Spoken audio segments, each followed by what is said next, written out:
ალეკო ელისაშვილის ქმედებასთან დაკავშირებით განცხადება გაავრცელა პარტია ლელომ, სადაც ამბობენ, რომ მათი თანაგუნდელის ქცევა მიუღებელი და გაუმართლებელია. მათი შეფასებით ალეკო ელისაშვილის აღიარება დასტურია, რომ ეს არის რეჟიმის წინააღმდეგ ერთი ადამიანის თავგანწირული ქმედება. განცხადებაში ვკითხულობთ.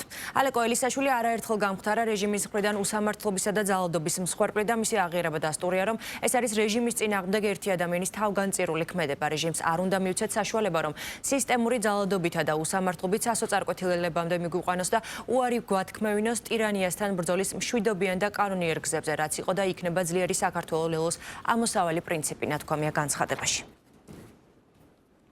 ჩვენთვის ალეკო ელისაშვილის დღევანდელი ქმედება მიუღებელი და გაუმართლებელია. ალეკო ელისაშვილი არაერთხელ გამختარა რეჟიმის მხრიდან უსამართლობისა და ძალადობის მსხვერპლი და მისი აღიარება დასტურია, რომ ეს არის რეჟიმის წინააღმდეგ ერთი ადამიანის თავგანწირული ქმედება. რეჟიმს არ უნდა მივცეთ საშუალება, რომ სისტემური ძალადობითა და უსამართლობით სასოწარკვეთილებამდე მიგვიყვანოს და უარი გვათქმევინოს ტირანიასთან ბრძოლის მშვიდობიან და კანონიერ გზებზე, რაც იყო და იქნება ძლიერი საქართველოს ლელოს ამოსავალი პრინციპი.